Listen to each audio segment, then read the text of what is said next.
ప్రభాస్ ప్రస్తుతం కంటిన్యూ సినిమాలు చేస్తున్నాడు. The Raja Saab cinema shooting చివరి దశలో ఉండగా హను రాఘవపూడితో ఫౌజీ షూటింగ్ చాలా జరుగుతోంది. ఈ రెండు మూవీస్ వేర్వేరు జోనర్లలో తెరకెక్కుతుండటంతో ఫ్యాన్స్ ఈ సినిమాల కోసం ఎంతో ఆసక్తిగా వెయిట్ చూస్తున్నారు.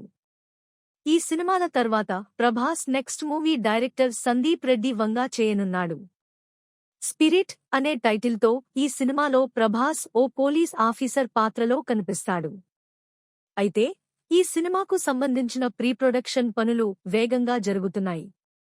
ఈ మూవీని సెప్టెంబర్లో పట్టాలెక్కించేందుకు చిత్ర యూనిట్ ప్రయత్నిస్తున్నట్లు తెలుస్తోంది. ఈ వార్తతో ఫ్యాన్స్ ఈ సినిమా ఎప్పుడెప్పుడు పట్టాలెక్కుతోందా అని ఈ సినిమా గురించి మరింత ఆసక్తిగా ఎదురుచూస్తున్నారు. లేటెస్ట్ అప్డేట్స్ కోసం మన ఫిల్మీ ముచ్చట్లు ఛానల్ని సబ్స్క్రైబ్ చేసుకోండి. అలాగే ప్లీజ్ లైక్, షేర్, కామెంట్ చేయడం మర్చిపోకండి.